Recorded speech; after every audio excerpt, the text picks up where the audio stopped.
دك حيز كاخي سمتي تملس انت يقبل نحنا انت لنا اللي خنعنا احنا خوش غيرنا خنا بضاي خالنا ود 8 عام كم بدنا خالن عديتاتنا بليبيا عديتاتنا مهاصنن مخان تريفن እንዳበኸ ከይት ከንዳ አሰርካ እንዳጠቆምካ ተحت ጉልበት ትሆናለህ ክንዴ አሰርካ ይሰባሉ በጽሕና አይት ነገር እዝኻ ክትሕተተሉ ኢኻ አጆ ከይነስካ ወይ ቢትሽም ገበልካ አነ እዚኦም ደቂ ሰናዓፈ ድጻሐፉለይ ኣብዘን 2-4 መዓልትሲ ማዓት በቃ ዘርሰናይ ዝገበሮም ንሶም እሱ ቀዳምነት ካብ ገዛ ይወጽኒ ናይ ደህንነት ችግር ኣለዎ ተረድግኒ ብሙሉም ሰባት ደእሰሮም ህጂ ኣብዘይ ካላይ ግዜ ኸይዱ ብዙሓት ሰባት የእሲሩ እዩ ግዳይ ናይ ዝስርዓት ዝኾኑ ቤተሰብ ኣለው ወጪኦም ክዛረቡ እዮም እዚያ ክስ ጥራይ ትኽኢለሎም ኣነ ኣብዚ ወጪ በዓልመንዮም ከምዚኦም ኢለ ክዛረብ ኣይደሊነ ንብዙሓት ሰባት ግዳይ ገይሩሎ ምዚ ስርዓት እዚ መሃውር ናይ እዚ ስርዓት ስለያ ኮይኑ እንዳገልገለ ከም ድላዩ ኤርትራ እንዳዓተወ እንዳወፀ እሞ ካብ ሲዩዝ ከም ስደተኛ እንዳተፈለጠ ወረቀት የብሉ ዜግነት የብሉ በቀዳማይሲ ግብጽ መጽ እንዳበለ ኤርትራ በጪው እንዳመጸ ዱባይ በጽ እንዳበለ ቡ ጌሮ ኤርትራ እንዳኸይደ ኮሙ ጌሩይን መንግስት ሲዩዝ ደሽቆም ደሎ ነህና ድማ ፍትሃውያን ስለዝኾና ንመንግስት ሲዩዝ እቲ ዘሎ ዶክመንትታት አቅሪብና ኣብ ቅድመ ህጊ ንሱ ጥራይ ደይኮነ ንዑዳ መሰሉ ማህውር ናይ እዚ ስርዓት ኮይኖም ንህብረተሰብና ኣብ ሽግር ዘውድቁ ዘለው ኣብ ፍትህ ቀርቡሎም እንዳትሰል በቃ እሳታ ሐቂ ስለዚህ ሁላኻ ፈርም አምናቴ ፕሮፋይል አትኻ ድምጽ ሆነ ነዚ ህዝብኻ ምስ ውጹ ህዝቢ ደው ክትብል ኣለካ ህግደፍ ከምዝንተ ዘይገበርናዮም ክሳዕሩ ኣይክእሉን እዮም እቲ ቀንዲ ማህውር ህግደፍ ኣብ ከምዝታት እዩ ዘሎ ኣብ ማህበረ ኮማት ኣብ ሓፋሽ ውድባ እትገለመለ እንዳበለ እንዳዓከበ ገንዘብ ገለ ክስታይ እንዳገበረ መሊሱ ንህዝብና ንድህሪት ዝጎቶ ዘሎ እዚ ኣብ ዲያስፖራ ዘሎ መደናገሪ ዝኾነ ኣብ ዳስ ህግደፍ ኮይኑ ፍትህ ህዝብና ዝነጽግ ዘሎ ንሱ ኣብ ቅድሚ ፍትህ ደው ምባል ሓሸና ንሱ ዝበለጸ ማራጺ በቃ እዚያ ንሶምሲ ንኩቶም ካልኦት ተቃለስቲ ንብርጌና ሐመዱ ቃለሱ ዝነበሩሲ በቲ ከመይ ዳመሰለ ጠበቃ ደው አቢሎም ያም የሲሮሞም ራይት እስኻትኩም ፍትህ ካብዚ ድጅምር ካብ ኤሮፓ ክትስሮም ኣለካ በቃ ፋይናንሶም ገንዘብ በይንሰዱ መን ክንዴ እቶቶም ካበይ ረኺቦም ወት ገንዘብ ኩሉ ነገር ኢንቨስቲጌት ክግበር ኣለዎ ብድህሪ ድማ ፍታህ ክርከብ እዩ ክትስጉሙለኩም ብፍላይ ኣብሱ ዘለኩም ሰባትሲ እንታይኹም ስጋ ህጅ ተጸቢኹም እሰብዚ አሽቃላል ኮይ ድገብር ኤርትራ ኸይዱ እንዳመጸ እንደገና እስኻትኩም በቃ ደህረጂ ሃውናዩ ሄሊፍናይ ንህቦኒና ገለ ዝበሃል የለን የህሊፉ ሂቡናዩ ስርዓተ ህጊ ይስዕርዩ አው ድማ ነቅርባይና ፈርም ጥራይ ኩላሃ ቴንክ ዩ ሰላም አና ክዛረብ ዶን ይሽተይ anyway okay እንታይ ደ ክብል ደለ መስለካ ሕጂ ዋላ እዚ ጽሕፍለው አኮሎ ግዛይዲ ሕዋት ሓውኹም ሕሊፍኩም አይተሃቡ ድባሃል ነገር አሎ እሱ እንዲ መጀመርያ ሕሊፉ ዝሃበና ንዓና ኣብ ኢሮብ ይኹን ዋላ ኣብ ዓዲ ኸይዱ ኸማን ንብዙሓት ቤተሰብ ደእሰረ ደቂ ኮሎ ግዛይሉ ኣይገደፈናን መን ኮይኑ እዚ ሕጂ ንሕና ደቂ ወዲ ኮሎ ግዛይልና ንገድፎ ንሕና ንፍትሕ ዳልና ንቃለስ እንበሪ ባውራጃ ይኮንና ንቃለስ ሕጅስ ድማኒ እዚኦም ኣብዚ ድጽሕፉ ደለው ደፍነትሊ ደቂ ኮሎ ግዛይ ኮይኖም ኢልኩም ኣይትሕሰቡ ኣነ ባዕለይ ጓለ ኮሎ ግዛየ ቀዳመይቲ ግን ጸላኢት ናይ ዘርእሰናይ ምዃነይ ክትፈልጡለኩም ዘርእሰናይ ድበሃል ሰብ ኣብዚ ዋጋ ክፊሉና ኢን ብርጌድና ሐመዱ ንሕና ድማ ብትተኻለና መጠን ብሕልፊ ኣብ ስዊዝ ዘለኹም ተቃለስቲ ኢና ብርጌድና ሐመዱ ኢና ትብሉ ትኾንኩም ሕጂ ኢና ክንርኢ ሕጂ ኣታ ስራሕ ማለት እዩ ንዘርእሰናይ ኣብቲ ጉቡእ ተደእቲናዮ ንሕና ተቃለስቲ ኣይኮንናን ማለት እዩ ኣብ ብሕልፊ ኣብ ስዊዝ ዘለኹም ሰባት ኣብ ኢሮብ ኣለና ኩላህና ብትሽን ክንገብር ንኽእል ኢና ብገንዘብ ሓገዝ እውን ክንገብር ንኽእል ኢና ኣብ ስዊዝ ዘለኹም ተቃለስቲ ግን ደለይቲ ፍትሒ ይኹኑ ብርጌድና ሐመዱ ዘርእሰናይ ሕጂ ወዲ ኮሎ ግዛይ ይኹን ወዲ ኻሊእ ይኹን ኣይግድሰናን እዩ መጀመርያ ሕሊፉ ዳሃበና ነኮሎ ግዛይ ዘርእሰናይ እዩ ንዓና ኣብ ኢሮብም ይኹን ኣብ ዓዲ ኸይዱ ቤተሰብ እንዳበለ ደቆም ድፈለጠ ኣብዚ ተቃለስቲ ምዃኖም ድፈለጠ ኣብኡ ኸይዱ ደእሰሮም ሰባት ኣለዉ እዞም ሰባት እዚኣቶም ወፂኦም ክዛረቡ ክኽእሉ ኣለዎም ኩላህና ኣብ ገገዛና ድበፅሐና ንፈልጦ ኢና ኣነ ሎሚ በፅሐንን ድበፅሖም ኣሕዋተይ ግን ፈልጥ ኣነ እውን ክነግሮም ብሽም ኣኮሎ ግዛይ ተባሂሉ بكولوجزاي كشكت يقولون سبزي نعانا حلف يهبنا نحنا دماني قدامو تحلفنا نوبو دماني نزل سبزينا يوناس دماني سبالو بعمو بحد بوتا اتكخا كي تخيد ناب من يدبهال زي تفتاو دبل خانيرهم بدي قدس نحنا عبد خونا بوتا خيدنا نزل سبزي خنطقو عند حرن كوينا بدي قدس عبد تفتاو يخون ولا بأماني إلا سنة يخون عبد خونا بوتا خيدنا ጎስጓስ ክግበሮ ዝከኣል እንድሕር ኮይኑ ክግበር ኣለዎ እየ ድብል ኣነ ብወገነይ ኣብ ዩኬ ደለኹ ኣብ ዩኬ ደሎ ጎስጓስ ክገብር እየ ጎስጓስ ክገብር እየ ኩሉም ቴሌፎኖም ኣለኒ ሕጂ ኸማን ቴሌፎን ክሰድድ ፀነ ንሰልጠነና ኣለና ወልታ ሃገር ንኣሰና ንኩሎም ቆፀራ ገይረ ላይቭ ኢንተርቪው ኣትየ ኩሉ ነገር ጎስጓስ ክገብር እየ ኣነ ድማ ኣብ ዩኬ ድማኒ ጎስጓስ ክገብር እየ ኩሉ ብርጌድና ሓመዱ ክፍርም ከም ደለዎ ኣብቲ ናትካ ባያትዩ كفرنكم دلوا I promise you إذا سبزي كنريو لنا بحلف دك كلو جزاي زخونكم نعهدكم يمجمر عدد كعه جون بلاك ساين جبرون دابله ساين دجبره مجمرة السيو حجي that's the time نحنا دماني ناتو تايد بحال نخفلو لون جون بلاك دماني تقالس ندحركينا كلها هنا ساين أكبرنا بس بدك مسارحتنا يكونوا بخلي سبات نفضلهم يكونوا كلنا ساين كنقبر لنا بزانا غزيا تقالا سايد بندحر كوينو زي أخلوكم إليه خوان thank you هذا معنا عزياك وسخلكي انتاي كبل دلي مسلكم نخلاتكم أنا انتاي كبل دلي مسلكم اتقال سيكن قوتلو انتخونا غزاها مخستار كابزي اتجمر كاب سدتي اتجمر بقى بخلو بهجن سرعاتن توداديمنا نزي سرعات زي محاور زخونو سبات ኤክስፖዝ ክንገብሮም ክንክእል ኣለና ኣነ ሕጂ ትኺለ ቆፀራ ገይረ ደለኹ ሶኒ ሰዓት ክልተ ኣብ ናይ ስዊዝ ኤምባሲ ቆፀራ ኣለኒ ኣብዚ ኣብ ኦታዋ ኩሉ ዶክመንትታት ሰኒደ ንስዊዝ ኤምባሲ ክህቦም ካብዚ ዝህቡኒ ሪፈራንስ ገለመለ ሂዘ ንስዊዘርላንድ ነቒለ ኣለኹ ማዕረ ክንዲዜ ዋጋ ዝኸፍል ዘለኹ ተረዲኹምኒ ስለዚ ኣብዛ ፔቲሽን ፈርሙ ስርዓተ ህጊ ከም ዘሎ ክፈልጡ ኣለዎም እሶም ሲ ነዚ ዲክታቶራዊ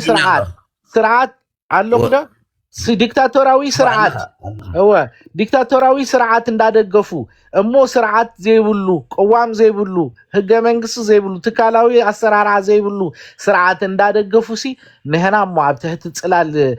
ስደት ከለና እሞ በህግ ተገዚና እንዳኸይና ከመይ ጌርና ደይ ንስዕር ከመይ ጌርና ኮምፕሌን ዘይ ንገብር ንሶም የህሊፎም ይህቡና አለው እንዲያም ካው ሐሊፎም አዴታትና አነሲ በጣም ተገሪመ እዛ ፔቲሽን ውጭ መስበለትሲ بزاوان أي زرسنا عوش 48 ساعة معات إيميلات معات مسج متشيني وازتو كسلنا عندنا دلينا أنا سيدك أحبوتاتي 5 يوم تعسيرهم مالو زرسنا يأسيرهم كله تعب عدي زجبر زلو حبريتا يبت النايو سدت كوينو مونتاح نجبر زبلوني سبات الله معات سلازي هجون encourage تجبركم سبات please عب سيوز اندهر اللهم ناب كفلي immigration سيوز ريبورت جبروه إذا سبزي نتوم دلة تفت تارجت جيرو مو عب سلال سدتين عندنا برا اتهج خان خلتهم معرخ نسو اتي تغمي ويخون ولا تبينفيتسي بحسب نداخونس نسوس هلو في حالفوه نايسل لا مدرخ يهلفو يهبالو إذا تاتونسي كتهبروا لكم اتي زغبع زخانه يتقم زبل حبريت ازلكم سبات ናባይ ምጹ ሽግር የለም ቡሽ ጨርከቡኒ ታፕቲሽን ከአክ ትፈርሙ በዝጋጣሚ ይላቦ አብዝ ቀረባ ጊዜውን ምስቶም ኩሎም ናይ ሜዲያታት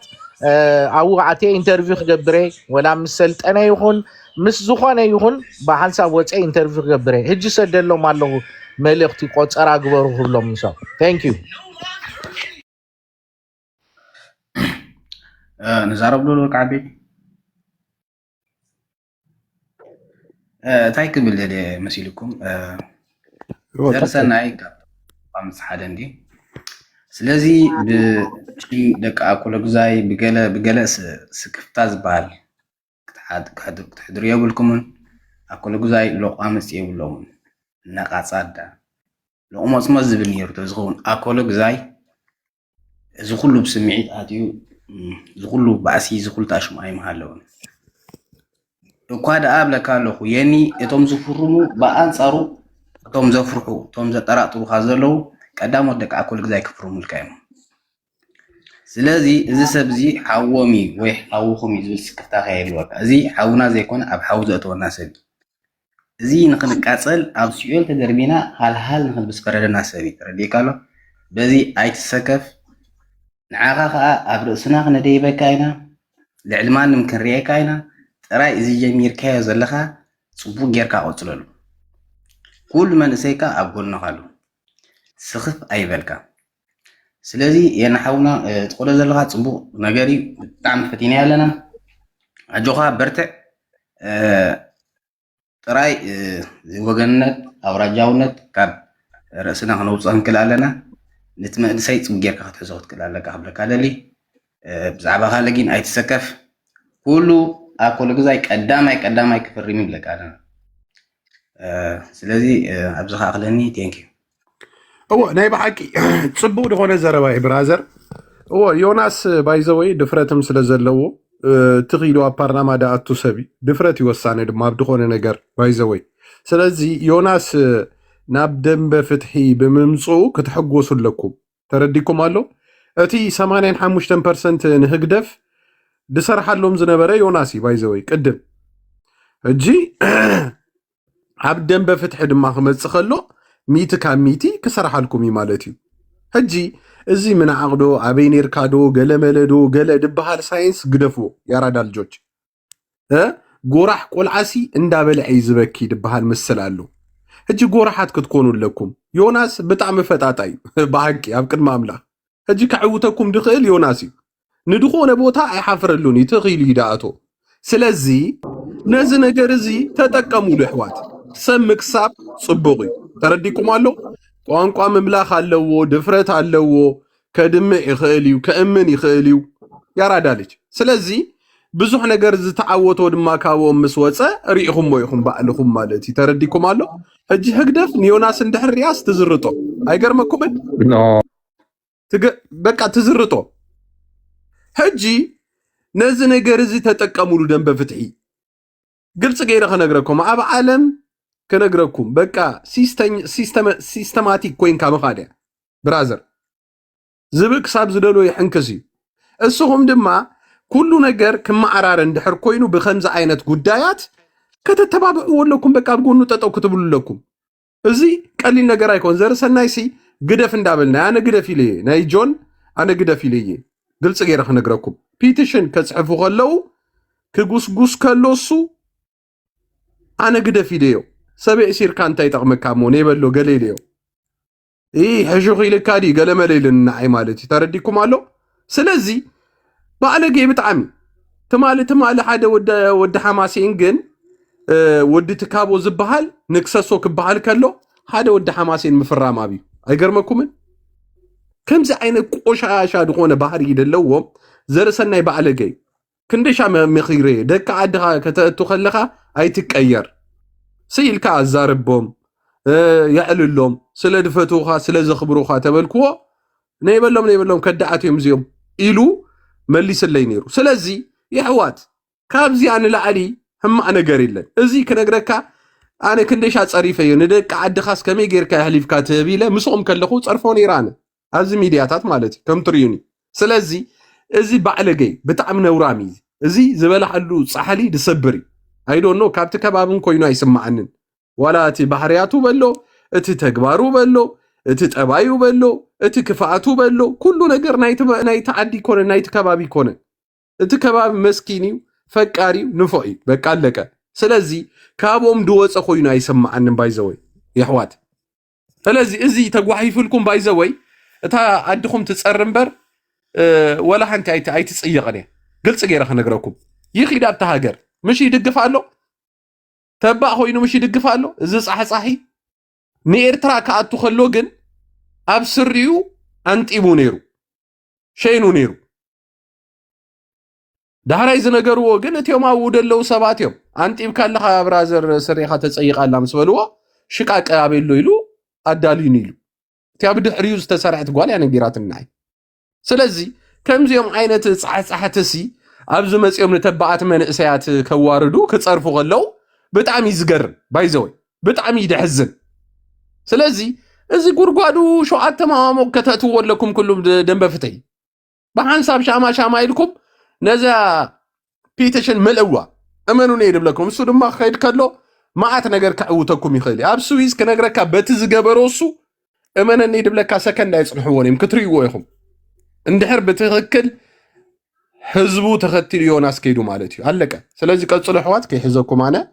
يا باي ذا واي ابزان كلاتكم نوت كغبر زدل انتايو ز بيتيشن زي زخانه ገንዘብ አይከፈሎኒዩ በነጻዩ ክትፈልጦ ዘለኩም ት ፔቲሽን ኢንስቴድ ኦፍ ፔመንት ሼር በልዎ አባ ማለት እዩ ስለዚ አይትክፈሉ ሰለስተ ሰባት ዲዮም ገለ ከፊሎም አለው አሙሸ ቀርሽ አይትክፈሉ አይክፈልኒ ነጻዩ ሼር ጥራይ ግበሮ አብ ኩሉ ሶሻል ሚዲያ ሼር ግበሮ ፌስቡክ ዚ ዋትስአፕ ገለመለ አብ ኩሉ ሼር ግበሮ ወላቲ ሊንክ ሲ ነቶም ካሎት ሰባት በፕራይቬት ሜሴጅ ስደዱሎም ስለዚህ ክፍረም አለዎ አትሊስት ህዝቢ ነዚ ፔቲሽን ነህናቲ ጭብጥታት ይዝና ያለና ኩሉቲ አብ ቅድም ቤት ፍርድዩ ነትክስ ዝቀርብ ሰነዳት ኩሉ አለና ምሳና ግን እቲ ህዝቢ ሲ ተረዲዎ ከም ዘሎ ዘረጋግጽ ፔቲሽን ስለዝኾነ አገዳሲዩ ነቲ አቅሪብና ዘለና መርት ዘደላድል ስለዝኾነ ኩልኩም ክትፍርሙ በዚ ጋጣሞ ይላቦ otherwise free you thank you ኦኬ ቀጥሎ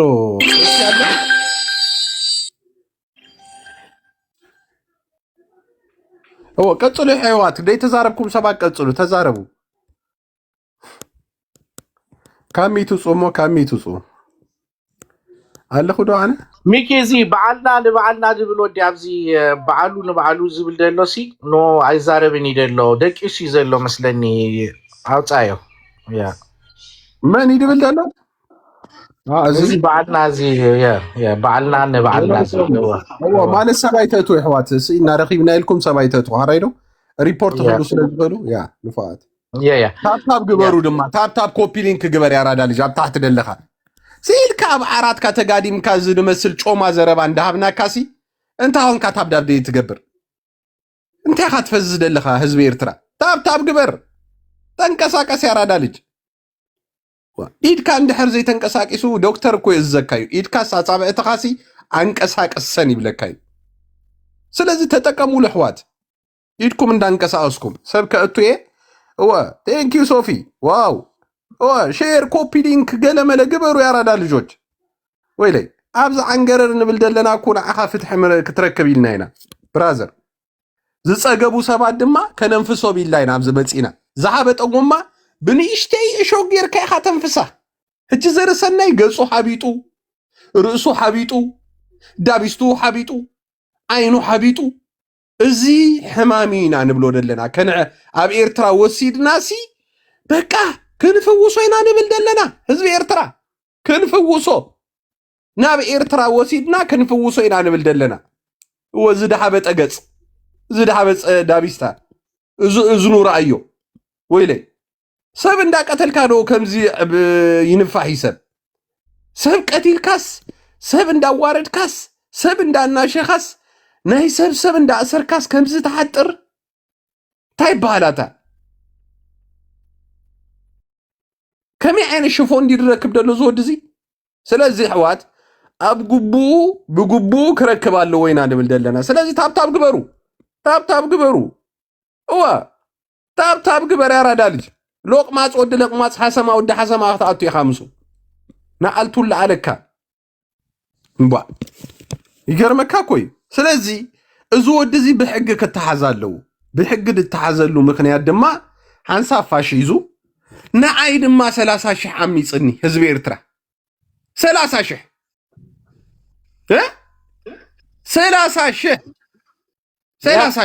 ንርሶታ 30,000 እሞ ከሉ ገንዘብ ዘዋጡ ያ ክስታይ እቲ ኣብ ኤርትራ ኣቲ ኮሎ ኣብ ንዑልቶ ኣብ ንዑልቶ ኮይድ ነይሩ ታባ ታቤላ ዘለዋ ኢዋን ይሩት ቪድዮ ምስክርነት ክትኮነካ ኤርትራ ከም ዝኣተዎ ማለት ትክክል ኩሉ እቲ ቪድዮታት አንቶ ይዛረቡ ነይሮም ሲ እቲ ኤርትራ ክትኣቱ ከለካ ከምዚ ገይሩ ጭብጥ ገለ ብሎ ነይሮም እሲ ኮነ ንህና ንብል ደለና ሰብ እዚ ቀዳም እንድህር ኣነ ንኣብነት ኣብ ካናዳ ኮይነ ብናይ ካናዳ ትራቨል ዶክመንት ኣብ ዝኾነ ሃገር ከይደ ካብኡ ድማ ኤርትራ እንድሕር ኣትየ ኣብ ኤርትራ ከም ዘለኹ እንድሕር ተፈሊጡ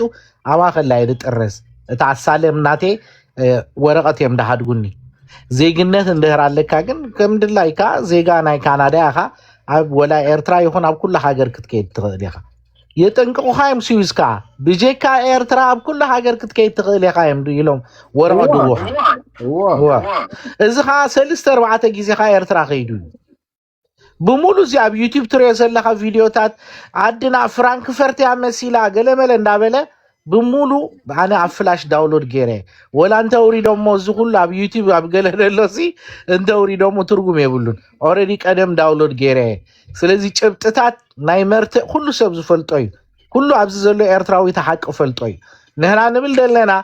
እዚ ስርዓት ማሕበሩ ክህረም እንተኮይኑ እዚኦም ዘይፍትሓውያን ሰባት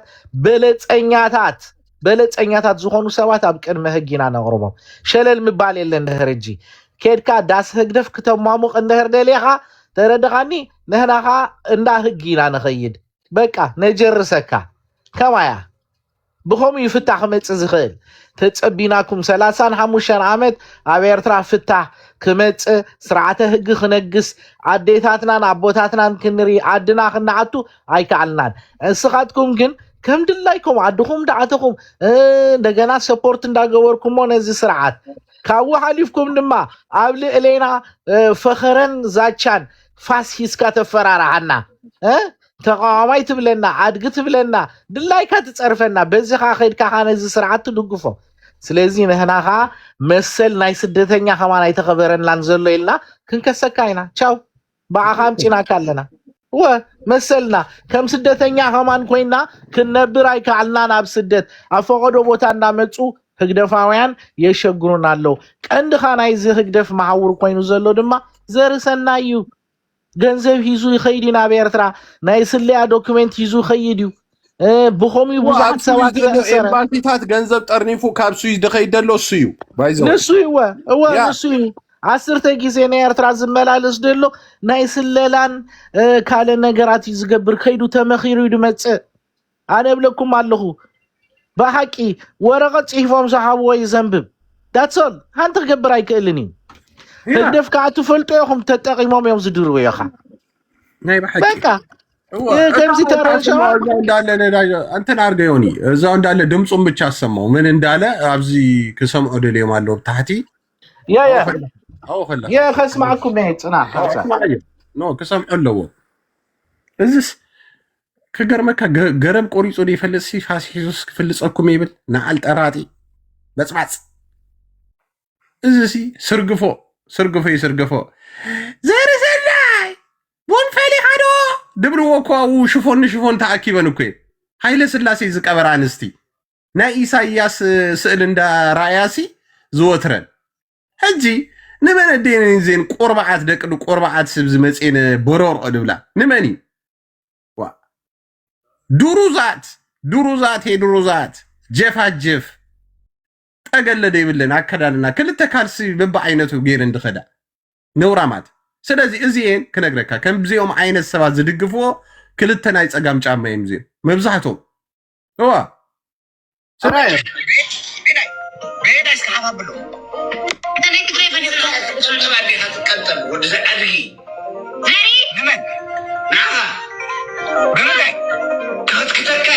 كم سكاو دامن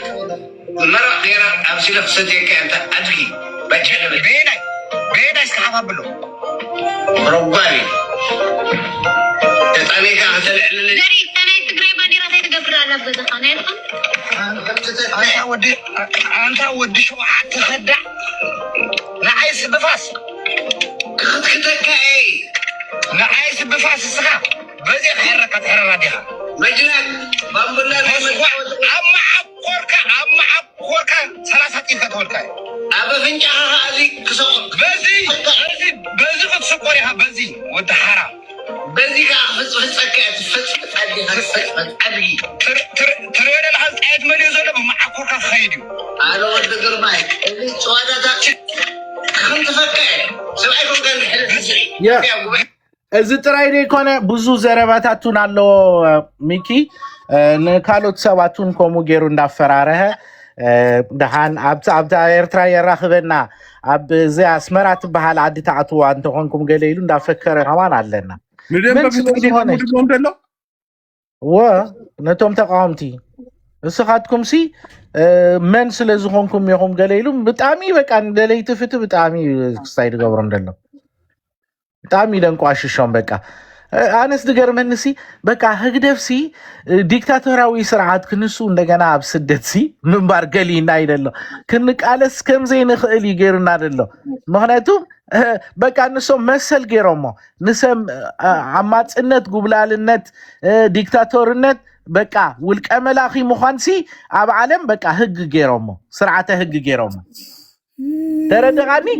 በቃ ህግ ገይሮሞ ኤርትራዊ ዝተናይቁ ከም ዝነብር ወላ ኣብ ስዊዝ ይኹን ኣብ ኤሮጳ ይኹን ክላ እንታይ ዲዩ ክገብር እዚ ንህና ገለ እንዳበሉስ ግልጽ ብሜዳ ይዛረቡ በቃ እሞኸ ስዊዝ ሰብኣዊነትካ ኣኽቢራ ተረደጋኒ ኣብዛ ዓዲ ከም ድላይካ ብናጽነትካ ኸቢርካ ስርዓተ ህግ ተኸቲልካ ኪዲላ ወረቀት ሂባትካ ክንሱ ነቲ ነገራት ገዲፍካ ንኻሎት ሰባት ከተንቋሽ እሞ ብስድራ ቤቶም ክትፈራረ ንፈልጠክ እንዲና ጓል ገለ ከምዚ ዓዲ ንፈልጠኪና ኣይትርሲ ዓዲ ካበ ከም ዘላ ንፈልጣይና ገለ እንዳበለስ ነቶም ተቃውምትስ የፈራረሆም በቃ እዚ ኸዓ ናይ ግድን ሪፖርት ግበራሎ ባይዘወይ ኣብዚ ትፅሕፉ ደለኹም ሓሰማ ኢኹም ፈልጠኩም ያነ ሕጂ ከም ደቆ ኣኮሎ ግዛይ ኮይንኩም ትፅሕፉ ደለኹም እዚ ኮነን ካብ ደገዛውታ ዝመፀት ሃመማ ፈልጤ ስለዚ ንግጥመከን ኢና ሓሰማ ኣብ ጎኒ እሱ ሁና ኣብ ጎኒ ዝወዲ ዝኹና ሃራይዶ ንፈልጠኩም ኢና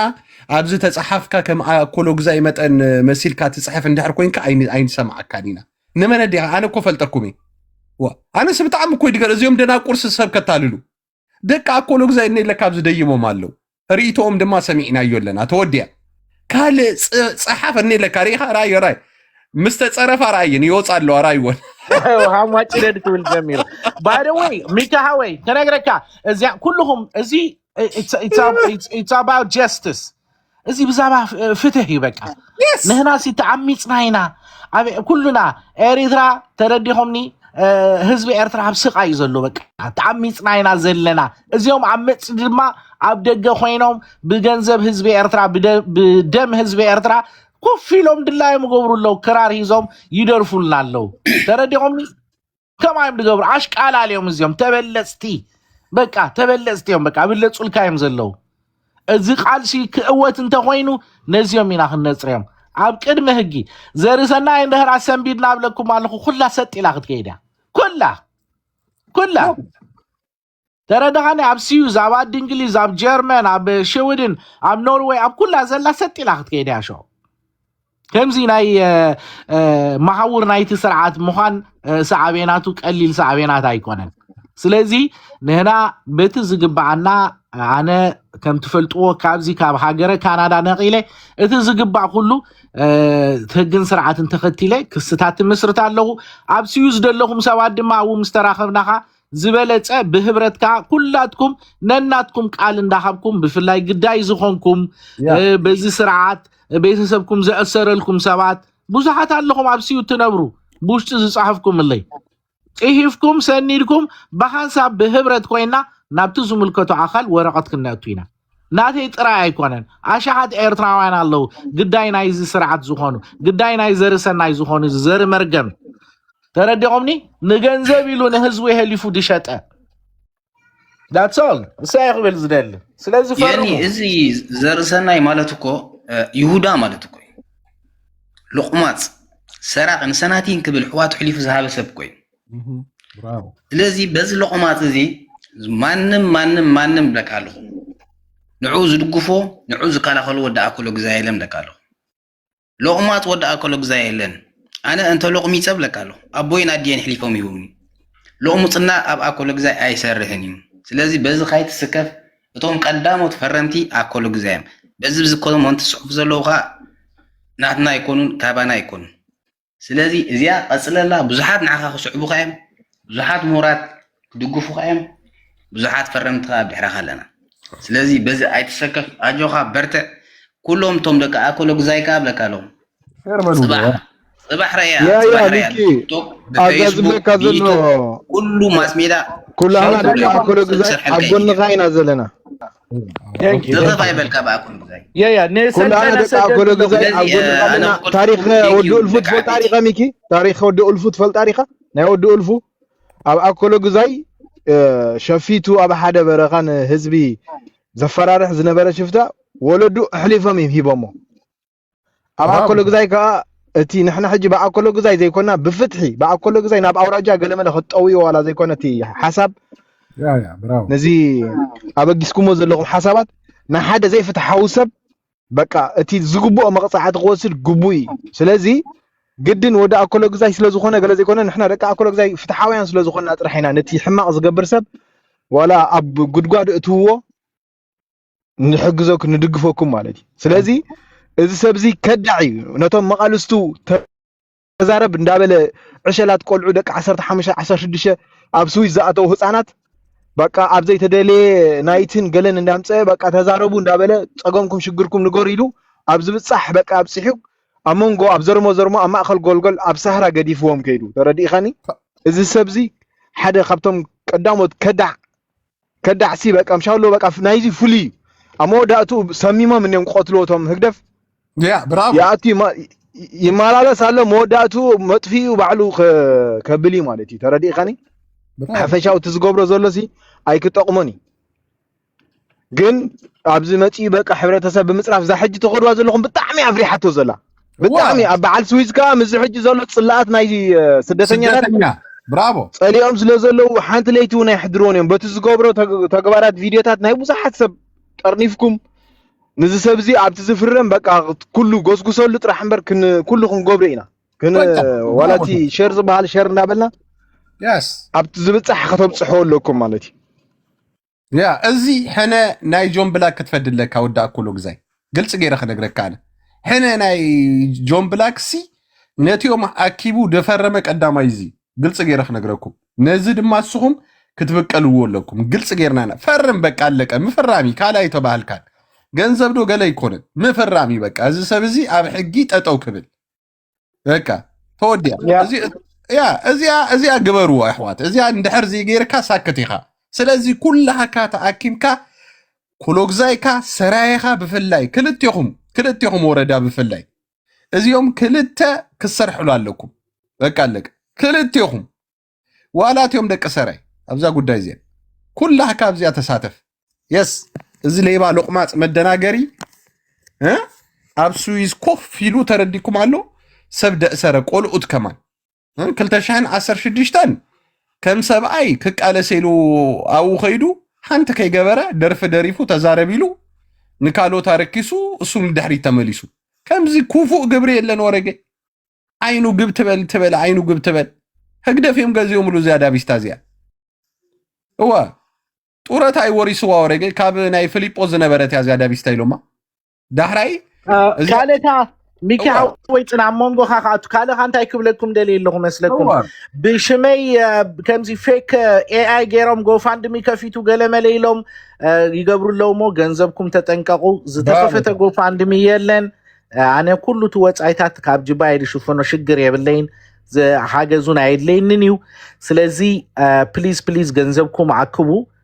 ብሽም እዚ ኬስ ተባሂሉ ዝተከፈተ ዝኮነ አይነት ናይ ሓገዝ ግሩፕ የለን ጎፋንድሚ የለን ገንዘብ አይሃተትኩን ሓራይ ህግደፍ ሽጣራኩም ድለዩ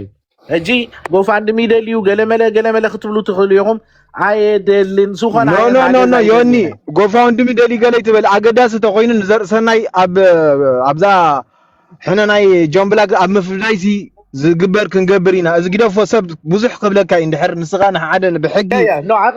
ትምጉታትገብሩ መስለካ ወዳ ቦይ ከፍፉኻ ቅድሚ ሕጂ ናትካ ፓምፕሌት ገይሮም ዘይገበርካዮ ገይርዎ ክብልዮም ንስኻ ጥራሕ ነቲ ሕጊ ተኸቲልካ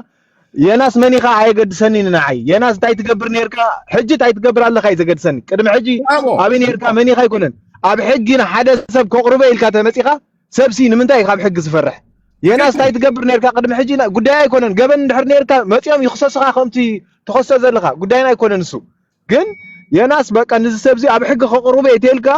ንሕና ኣብ ጎንኻ ኣለና ንሓደ ገበነኛ ሰራቕ መታለል እዚ ከዳዕ ናይዚ ፍሉይ በቃ ናይዚ ሲ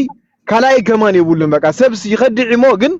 በቃ ናይዚ አነ ሞዳቱ ከም ዝበልኩኹም እዩ በቃ ካብጽ ወይም ባዕሎም ወላ አንተ ትዝገብሮ ዘሎ ኢሳያስ ከማን ከምዝ ንሱ ከምዝ ናይ ባዕል ዘርሰናይ ዓይነት ሰባት አይፈቱኒ ንሓቂ ብራቮ አይፈቱኒ ክገርመካ አይፈቱኒ ከደኩለ ይታ ጉድጓዱ ሸውዓቶ ማዓመቆት ወይ ግን ትዝገብሮ ዘሎ ኣብዚ ኣብ ስዊስ ኮይኑ ዝኸዶ ዘሎ ከይዲ ሙብሉእ በቃ ዝክትዕወተሉ ምዃንካ ርግጸኛ ናቲና ፈሪሒ ዘሎ ሪዒድሎ ማዓንቲ በቃ ዝገብሮ ጠፊዎ በጃኹም ሓጉዝኒ ከምቲ በቃ ዝገብሮ ይጠፊዎ ዘሎ ሓፈሻው በቃ ናብ ዝኣትዎ ጠፊዎ ኣብ ስዊስ ካ ብጣዕሚ ስደተኛታት እዮም ጸሊኦም ዘለዉ በቃ ኣይኮነን ዘር ሰናይ ከዳዕሲ ነቶም ቁናዓት በቃ ሰሪሖም ክነብሩ ዝደልዩ ደማ ተሻኮ የተደውሉልኝ ካብ አስመራ ሓጉዝኒ ገለ ይዝብዘሎ ማለት እዩ ተሻ ተዛረብዎ ገለ በጃኹም ገለ መለ እንዳበለሲ በቃ ካብ አስመራ እስክል ተሻ ተደውሉልኝ በቃ ባኸላ ተረዳትኒ ታኩነታ ተረድኻኒ በቃ አነ ኢለው ወይ ወንድ ዛት ወንድ ጠፊዎ በቃ ጠቅላላ ዘለ አይ ትሬንድ ይኸዘልኻ ገጹን ገሉን በቃ ቀድር ምድሪ ላይፍ ካ አትጀምሩ ሸታት ዝነበረ ኤምባሲ ሲውዘ ታት ኢለው ተሸርሽሩ ካይ በቃ ቀድር ምድሪ ስርሑ ገዲፊ መስለኒ በቃ ተሸርሽሪ ቀድር ካ አትጀምሩ ቀድሪ በቃ ቀድር ምድሪ ላይፍ ካ አትጀምሩ شرشير كاي بقى بتاعي شرشير كاي تادمصدما غابزنا تادمصي هو نافق والو او خلي خاص معيو تادمصي تو تو تو تو كمان نيجر بوست كيريا هو اساس تادمصي على تردي خان بوزي حد شرشير تردي خان بتعمي شرشيرك يا شرشيري بتادمصي بقى زيا دغمو لي دغاغيم كا دغمو لي غازيا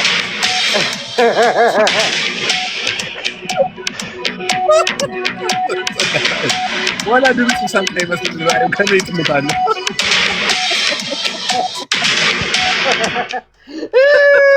انت هذا مسيل كايوني ناي وانت دي اكوزيا بوليس الارم كهرمر كاخل بخالت ابد حرقه كحزك كاخل امبناي انتظر يخلق لك اخو يا وانت هذا لبت فيه بقى بوليس دحزو زلو وين تسمعوا بقى بزاق صاد زحنا زلو مسيلو لبت فيه بتعامي سنبا ነገር قالوا لك አይድቅስን ይዘለው ገርመካ ዶርኔዝ ባላ አይድርምናል እንዳዲ ለላፍ ታት ይሬናል ስጋ እንጂ አይድቅስን ይግረፍ ወጥራህ እንደገና በተፈጥሮ ከፈርም አቲ እዋ ዶን እንዲው ዶን አንተ ጓልክ ገብራ ኸይዱ አብ ሆዳንድሲ ፈጊኦም ሞኔሮም ብርጌና ሐምዱ ተጸበየ ማንበሳታተም ንፋድ ናይ ባሐቂ በዚያ ፈጊኦም ሞሲ ዘርሰናይ ተጠው ተበልኮስ ታይ ታፍጋ ክትረእ ዲኻ ተጠውልካን ሓደ ማዓልቲ ነፍስ ዘይአምን ከይትስእለው ካይፈርህ ያ ነፍስ ዘይአምና ወይ ዛዮኒ ዝግበር ክትገብር ኣለካ ዋላ ማለት ዝካለካ ክትፍትን ኣለካ ዘርሰናይ ኣብ ትሕቲ ታይባል ኣብ ትሕቲ ሕጋati ተሪየ ኣነ ክመውት ገለመላ ኣይሙነየልኒ ከምቲ ድሱ ሕማቅ ዝሓሰባት ተዓጽሞ ተጸሪቡ በቃ ክጸርሎ ከዕረሎ ግን በቃ ካብቲ ተገባራቱ ሲ ብፍላይ በዓል ዘርሰናይ እንድሕር እሲርካዮም ተትሒዝካዮም ኣብ ትሕቲ ሕጊ ተእቲኻዮም እታ ካለ ኣብ ዘላ ጭራ ምራም ናይ ኣባላት ህግደፍ ፀጋዓ ክትሕዝያ ኩላ በዓል ዘርሰናይ በቃ ሕጂ ልኡኻት እቶም ቀንዲ ምስ በዓል ኣወል ኮይኖም ዝሰርሑ ዘለዉ እዮም ንዚኦም ኢዶም በቃ እቲ መሓውር ምብታኽ ጥራሕ ይዘገድሰና ንሕና ኣብ ዲያስፖራ ከመይ ጌርካ ኢዶምን እግሮም ተትሕዞም ከም በዓል ዘርሰናይ ዝበሉ መምሃሪ ትገብሮም ካልእ ትረፍ ተማሂሩ ክወፅእ ኣብ ስዊዝ ሓንሳብ ኣብ ስጅን ተኣቲኻ ኣኺልካ ወረቐትካ ኣብ ኣኸላ ዲስትሮይ ዲያ ትኸውን ሰብዝኻ ንብረተይ ክሸይጤ ገለብል ነይሩ ወላ ሓንቲ ንብረት የብሉን ጠፋሽ ንብረተይ ሸይጤ ከማጎት የገለብ ነይሩ ዘለዎ ንብረት የብሉ ወላ ገለ የብሉ ሳክስ ኢሉ መናውራ ሕጂ ዓቅሊ ፅበቂ ገባሩ ሓግዝኒ ክብል ንብረት ኣለኒ ብል ተገምጢልኻ ንብረተይ ክሸይጤ ይብል እንደህራ ኣለካ ሓንቲ ድሙላቶ መክሰብ ዓርከይ ሓንቲ ድሙላቶ አንተ ዌልፌር እንደብድህቦ ገንዘብ ምሽህቦ ለው ብገንዘብ ይህቦ ለው ኖ ሓንቲ ድሙላቶ ምሳይ ምስተብኣሰስ ነታ ድሙ ብእምኒ ገይሩ ሃሪምዋ እሱ ተረዲካለ ምሳይ ምስተብኣሰ ملسن زين ገንዘብ መስወልከው ማለት እዩ እሰን ይህሉ አደው ሚኪ ተንሳላሳ ገለ ቀርቂሮ እንደሁሉ ኸው አይ ሚኪ አንተ ነዚ ወዛም ዝባሃል ወዲባ ሚት ግበሮ ከለተሸደው እንዳ ሽፎን ገዚ ለነበር ተናለስ ሚኪ ነዚ ወዛም ዝባሃል ሚት ግበሮ ነህና ሼር ክንገብር በቃ ሱ ኢሉ ኮፒ ፔስት ገብር ያ ማን ይዚ ወዛም ድብላ ወዛም ኤርትራ ዝብል ወዛም ገለመለ ድብል ክላስ አምቼ ኮይ እዚ አምቼ በኒ አይኔ አምቼ ኮይ ወዛም ኤርትራ ድብል ወዲ አምቼ ክንሱሲ ሁሉ ኤርትራ ይፈልጣል አምቼ እንዲሁ ኤርትራ ይፈልጣን እዩ እጂ እንታይ ገይሩ መስለካ ብኬንያ ብገለ ገይሩ ሃዲሙ ንህና ንኤርትራ እንዳተጠረዝና ንሱ ንኬንያ ሃዲሙ ቡጌሩ ሾን ደገመጪ አብዛ ሄጂ በቃ ኤርትራ ይፈልጣን እዩ ወዛም ኤርትራዊ በቃ ትሪያው አነ ድማ ተጻፉሲ በጣም እኮ ገሪም ወዛም ይሉ ይጻሐፋል ነው ወዛም ኤርትራ እንታ ወዛለው ሀገርና ያኸ በየማን ብጸጋም ካርታ አፍሪካ ዝመስል ማድያ ዘለዋ ይገርመካይ ወዛም ይሉ ካናና ነገርና ሰዓይ ኮይ በጃኻ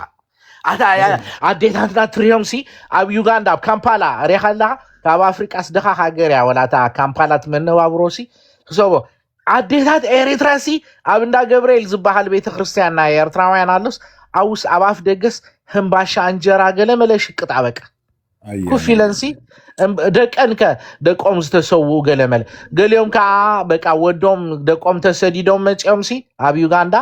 ንደቆም ክርዩ መጪዮም ቡጌሮም ተርፉ ኣብ ዩጋንዳ ይምለሱን ያም ኤልሳ خساخ አይብል ነሪ ዚያኻ ሕዛኻ ንገራኻ ንኤልሱ كلا خسيان يساق بالنير زي عقبه فنطر ماينو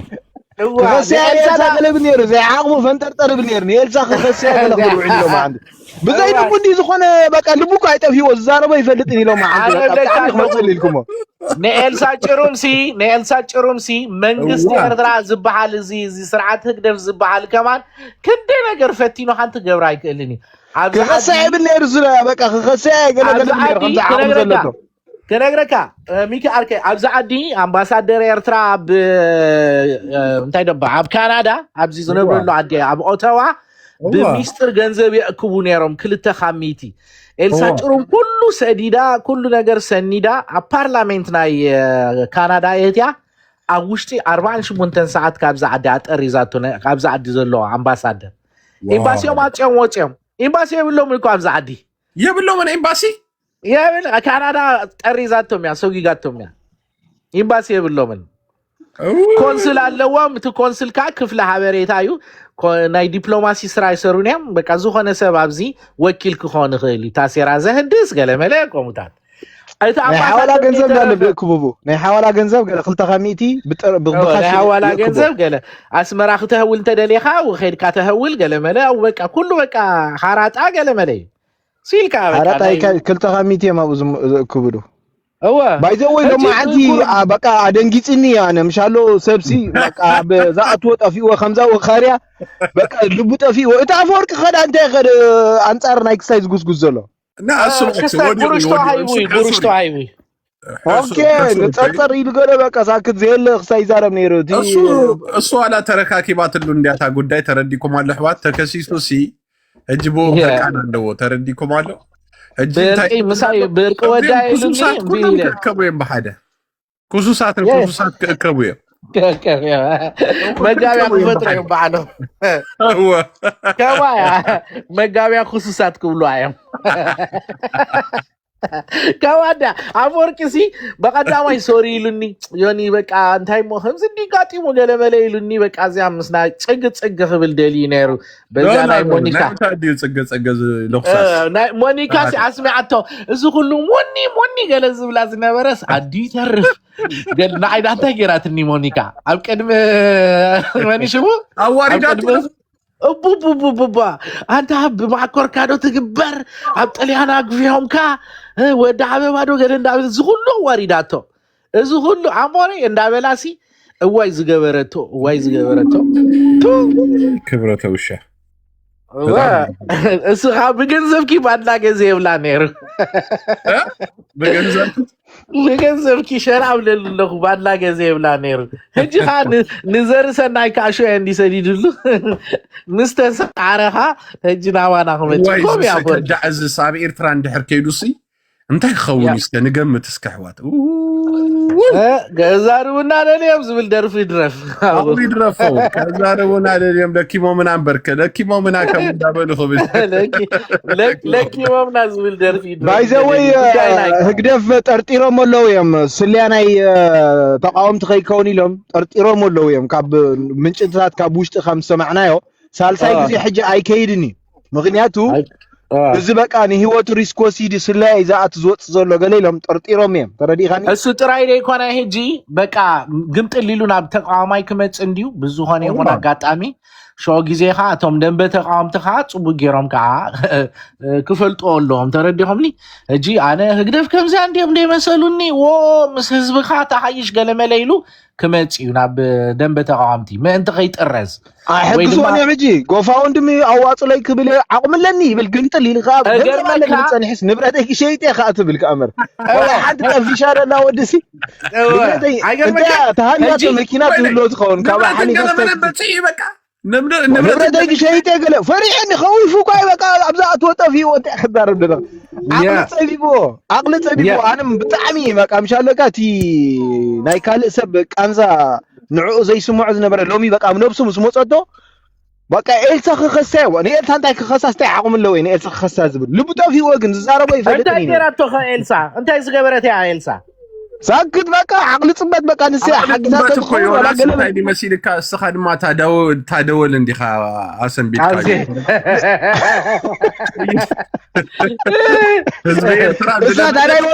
ናይ ወንትድ እሳ ብጣዕሚ እያ ተሰንብለካ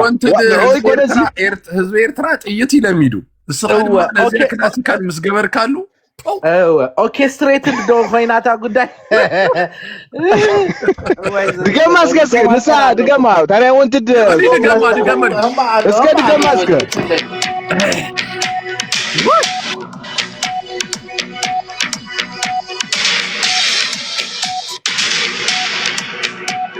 ወንትድ ዘርሰናይ ዝተባሃለ እዚ ዘርጊ እዚ ርጉም ሰብኣይ ወንትድ ንዝዝረኸበ 10,000 ዶላር ስልማት ኣለዎ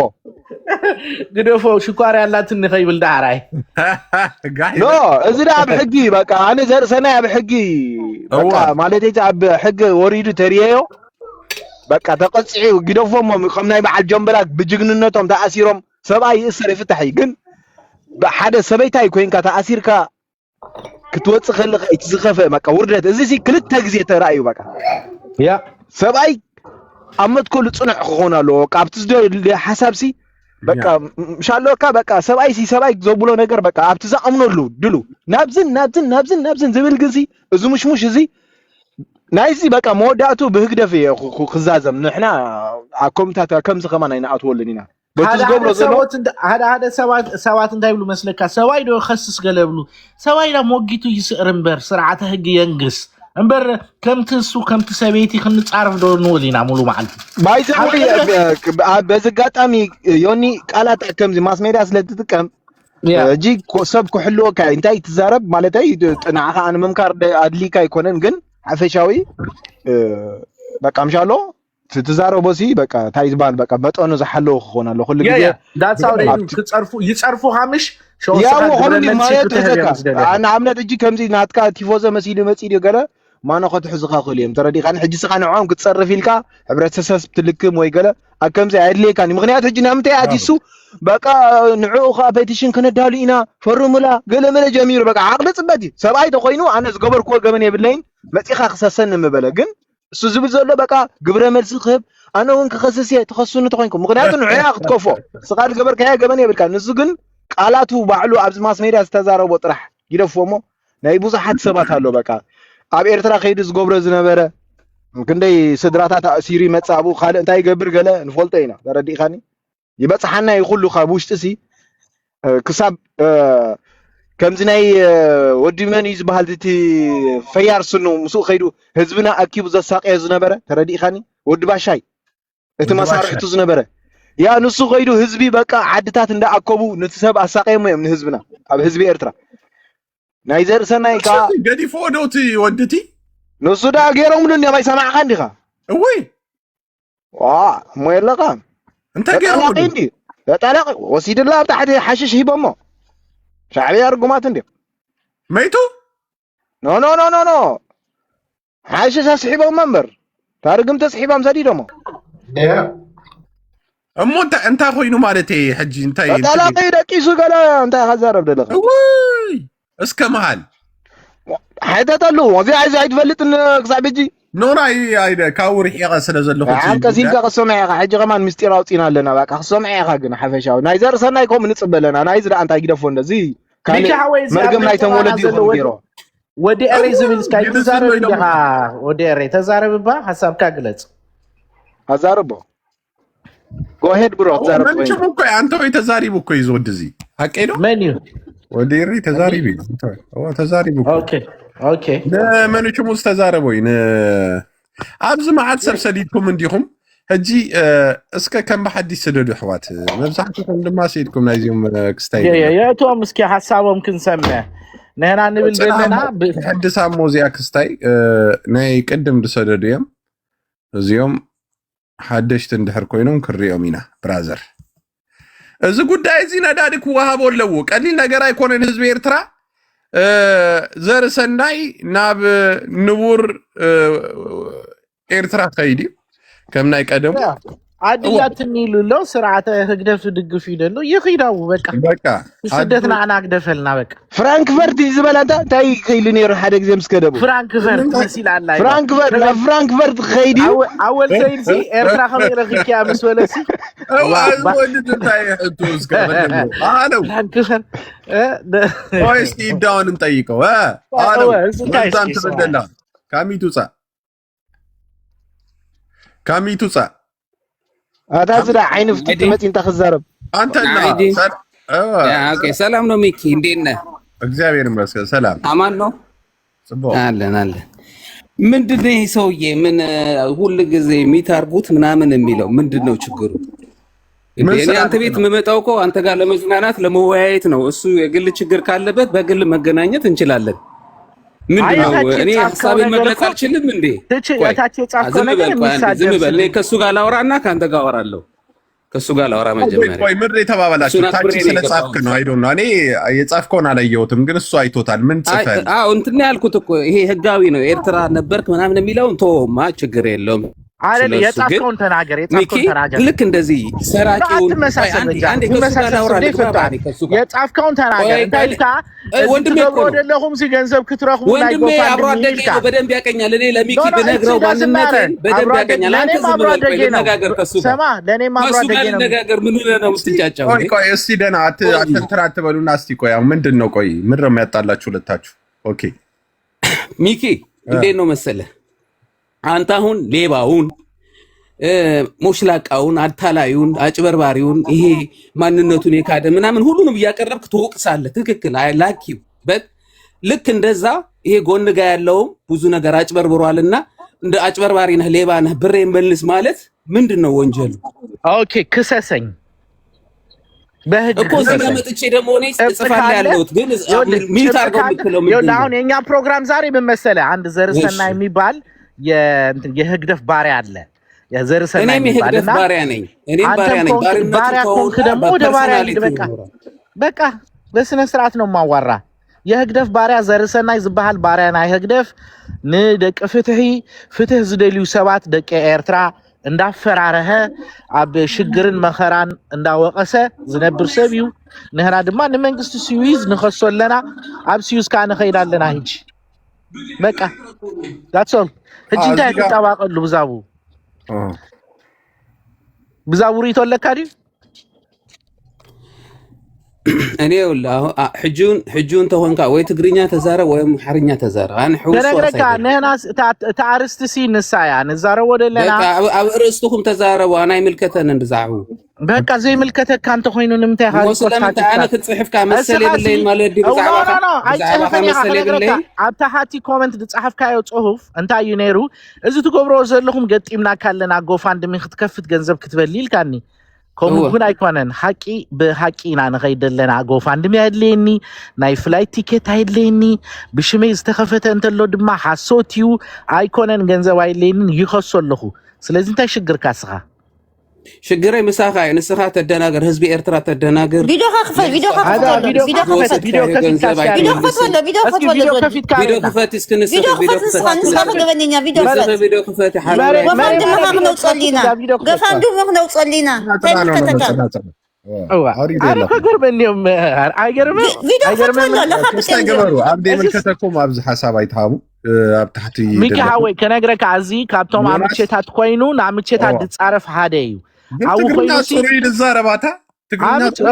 هو كومنديو انت اللي تقبر مسلكا اليوم عادقي رأس قاقل ملبلا عتاني بقد عوايسي عمتشي خنسو سينا عمتشي يهليفو باريا هقدف باريا ينا هقدف كايلو الزارب عفو مليو نهنا هادك فتهنا أبيرترا فتهين قسينا نبلدلنا كندي وطعات نيلسون مانديلا تتعسرو اياحتن سو تصلمتن يهوات اللهنا أبيرترا كندي عديونا بوم كيرايو أب قدقات زتدربي يهوات اللهنا نوم دنجيتنا لنا نهنا نوم دا we going to be بكا justice دون نبل فتح كناغركا بزر سناي طرايتو دانا هذا خاب شودن دشجر له بوغيرنا شودن كنكيدينا امولو اوروبا هج خنغسالو بقى سيلكا بصلال اب تحتي هجدف صلال كوينكا اب تناتوم داس كوينكا ندقفته اب شجر دودكا كله هج واغا تخفللو اواني بقى انا بلك الله تقواماي كابز خونسي امتن كلتور نيغيري اب امتن كلتور سخندي سبيا اصري يبلك الله اب بي بي سي اب كله خيده انترفيو كغبري هجي ابزر سناي بصي علالكا ابزر سناي بصي علالك الله تمالي مصي انا تردخاني بيجون بشودن بقلمله بغلا خمصكاي بيني ገንዘብ አይልኝ ቲኬት አይልኝ ባለ እንዳገዛው خيده አምላክ ይባርካል ميكي مو زم دك حما قون زرسنا ينادلنا حجي تاي تمص عري طبو ميكي ملص ميكي ناتك سبورت اندي انا كنت حق يزرب نو تايد صقم يلن اسخا تخونكا ترديخا انا بقول زرسنا يالو بمنتاي اسخا تدقفو حجي نمسالي نزرسناي كلهم حدا انتاي كوكونات سيدي انصار زنبره اب كندا بانديرا حيزو شعبيا قط ابيلهم حيزهم مالو قط ابيلهم حيزهم مالو زهاجر يلو دبك النبره ديكونن حجي كوكونات متكال مسابي وزي حدش تقامي قال خون I don't know ريتو اب هاجر دلك ريتو انتاي حجي نمسالي صبو الله تبل ديخا لا ميكي عرقي صبو الله داخل ما يلغبل لك عم تسغات بلو يدبل انا ميكي وما اجسي زرسناي دما تردي كانو صقم يلن يدبلك اب ايرترا هجس كمي غير كان تدغفو اب ايرترا صقم يلن ما ميكي تدويلو وصاي ايوه تدويلو لا بقى انت تدويل ثاني انا هملسك ولا ميكا عركي سب اندهر اتيو زغزا اندهر تدويلكم تجزأتيهم مالتي ترديكم انا كم زيد باي زوي يو رايت ميكي انت كبل لي مسلكا كلنا دغفتينا انا نيرنا كلنا قاب هغدفينا وصينا انا ناي مجمرا يكون كنا اندا هغدف نيري هجي اندا دنب تقاماي دمصاو نفسو كف ارتراوي ود تكابو تردخاني من كم هغدف كم حاجر يلو يدرف نيرو دحر تقاماي كوين كله سب كابي دخل مصدليهم وا كابندا دنبيا دو كاب عدو قالا دي قمصكم ايرتراوي كاب هغدف وصي تشاو بقى حجي اذا بداليا كنغرك حسابو زي ميكاركي كودال كامو حسابو زي قير انسسا طراي حسابو زي قير انسسا طراي ود سب سلازخونكو هلينا سلازلني انا دما محاور ناي هغدف كاي نبركم غرب كتكل كيدي كليومني بقى وشت خاسني دلو موصي بقى خمزا غيرخا واري ديم تشاو اساته حقي غرب كتكل زيف قدلكا سرعات كميلكا حتو دغفو امباسي غدل كميك قطر يلو حسيبو نيرو كم زديلو كميلو انا خريكاي تي امباسي سي خمزيلو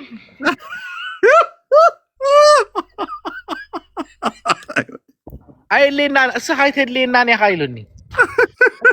جنسم كاين لينا تاغن تاغروش ይልልኝ ስለዚህ እዚ ስርዓት እዚ ሲ ተረድኹምኒ ብጀካ ገንዝ ኣነ ከዓ እንዳክንድሽ እቴልካ 1 ሚሊዮን ክኸውን ነይርዎ ያ ገንዘብ ህግደት ያ ክትዕማዓት ኢኻ ህርር በላ እንታይ ደኽን ክትገብራ ህርር በላ ክትዕም ገንዘብክን ክትዕማዓት كيف أنه تاكس زي ولو جنزب تاكس زي ولو جنزب برافو يونس إمباس أكل تفتحوا تفيلوس جنزب كوتر هو كناتي 30 قالين شيكو سوفت يدي جز اسمكو بمليونات كو يمدأتو تردغني بمليونات زهولو غوفا ناي 2 مليون دولار ناي كانسر هوسبيتال كسرو قدم 4 عام ستواص ገንዘብ ሆስፒታል የለ ጮሩ የለ ታ ገንዘብ ተበለያ ወርቅ ቢሻውሲ ናንተ ባጆስ 150 ሚሊዮን ዶላርዮም ድወስዱ ካብ ሃንተ መርከብ ተረድኸኒ ሞ ክንደይ ሚሊዮናት ተሰሪቁ ኣብዚ አሜሪካ 30 ሺህ ብለን ያ ክንደይ ተሰሪቁ ሞ 300 ገለበ مركب زعكل دي سرقني دا سرعات هكدف دي كونه مركب كونتينر زعكل نبرت باديلا نافرازان دي سرق سرعات ايغر مكان انا سي ابتا مركب سي تخواس باديلا يوني اتا كونتينر دي سرق مك انا يوناز أفرازان باديلاني سريقو أنا طيب عادي ودي اسكن غيدي حوات انت يريد لكم زر سناينا انت تبهان مو عدو صحفوا لي حوات سوري اي حزاني قصالي تش عدو نزر سناي عدو سدي حزا هو انت قدس مدناغر تهقدفنا هو تا عدو برك ديت تتحازلي كوعاتيت لا ولا كوعاتيت هو كوعاتيت برافو ناب كوعاتيت كخيدي مو يحوات غوفندمي كفتو لي بلالو زر سناي حونا غوفندمي كفتو لي انا زلاتن نبرت شيطه نيوناس ككسو يبلالو بدحريو ግን ولا حنت ነገር ይብለኝ ናብ ገዛይ حنت ደሞ ዛ ነፍሴኒ ያደለና ስለዚህ ጎፈንድሚ ይብለኩም አሉ ጎፈንድሚ ሚካሃዊ ለኪሞም ካኽጠፊ ምክንያቱም እጂ አነ ገና ትخስ ጽናህ ተዛረብያ አነስ ኢታخስ ከይተጀመረት ከላ ሂጂ እዚዮም ህግደፍ ተሪያለሃ ገንዘብ ሐማሴን ሽግር የለን ጎፋንድሚ ከፊቶም በቃ ከሀብቱም ነው ዝወዲ ተረዳኒ ደቃ ኸዋም ድሱ በቃ ያህቦ ናይ ጠበቃ ናይ ገለመለ ተባለ ነገር እንዳበለ ተደዎ ወይለይ ዛዳት ፈታህ ያ ጽበውትያ ተረዲካለስ እዋ እዚያ ሲስተም ያ ገንዘብ ይወሃቦ ናብ ዓዱ ድማ ይኸይ ተወዲያ እዚያ በቃ ያ ይኽይል ናስና እንደለ ተረዳኻኒ ሽጉጥ ካላት እንይል ዘይት ሰር ሽጉጥ زيت سر الشقط نيراتو عبيرترا مسكينه شقط هيبو مون يا ريدونا امتى شقوك وهابزي ودايت تاشقط سكميدياسكي اي تسرنيا لامباي وا شقط ايوا شقط بنكبونا تا ببزاتهم تقادلت كوري تكوس شقط يدلاتهم يا ገንዘብ ሐማሴን እንዳበለ ዳخبل ኮይ እንዳይዳ ፍሉጥ ኮይ እንዳይገደል سلام سلام مرحبا ود فارس حوي انت كمي اسكبار منافق قال خنبل قلبل زرسنا ناب عدي خيدالومو سلامتا حب هو غوفاندمي يدلله هو زرسنا غوفاندمي يدبلدلو مخادي يترفليو كسدوني يوم يبلالو غوفاندمي هو كفيتولو غوفاندمي حقزوني دبل انا اللي كتهزو مني ገንዘብ بخلتيها بحانتي تشورسي بحانتي امنس كل تشوري حتى حرم تردخاني انشتي مزارنا جمالات عامه فلطت يبلنا اندي حجن يتهزارنا هنوركم هنيات الهزب زي رغم مسر ارقي نزعتهم يتقلب دلو كفو عند مريو 3 غير 4 غير خيدو درف حتي مقدم مصي خسير حجي حانت درف دنقنا الوصتني راسو الى دنيا اندا انا نست درف لا خسيرو مصي خون من فلط دي سرقتني مزيو سرقتني كلهم ما بزي هجلف بصرح كلهم سرقت يوم كلهم زم سنه اونياتا غفاند مولو نزي حزب نزي منسي الباب زي منسي كا دوس تكون منسي انت يقبر سرحو حدارك يقبر سرحو يقبر نعرفهم كخفل طويلو يجي كم زع عينت حشو كم زع عينت عندرا كم زع عينت لقمة أب سدت كيدو دي مهر أب تعدو تصفيعو تمافيعو دي سكح برافو أخير وقت طاقع ترى بانديرها ترى طاقع أنت أنا بعذر سنايسي أنت يخطق له والله ما يخدع